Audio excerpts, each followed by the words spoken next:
J'ai vécu 3 NDE. La première s'est déroulée en mai 1994.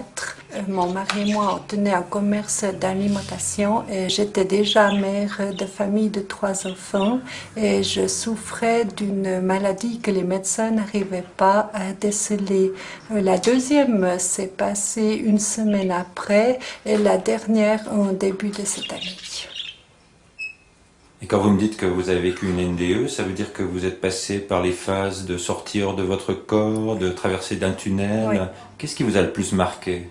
C'est la décorporation et l'arrivée au bout du tunnel, dans cette lumière, dans cet amour, dans cette chaleur que ici sur Terre on ne connaît pas. C'était l'amour avec un grand A, c'était un sentiment de paix, de bien-être, une très très forte envie d'y rester.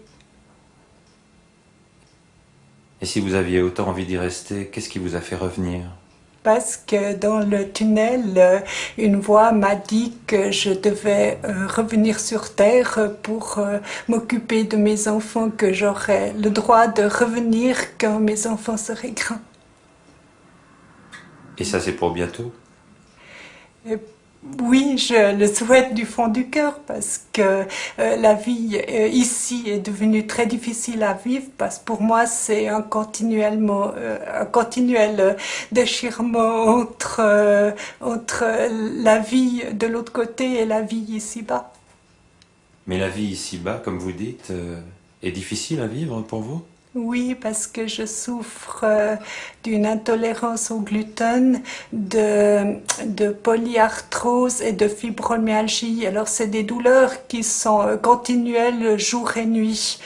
Et pour moi, chaque minute, chaque seconde, chaque minute, chaque heure, j'aimerais être de l'autre côté tout en sachant que je dois continuer à vivre là, que je dois m'occuper de mes enfants, de ma famille et de mon mari.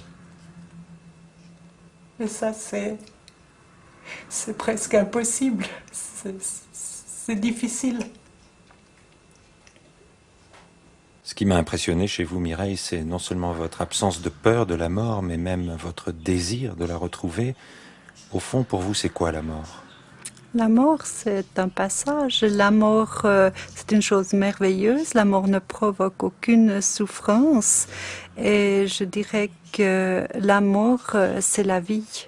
Et c'est tellement merveilleux ce qui est après que c'est divin. C'est une attente d'y retourner.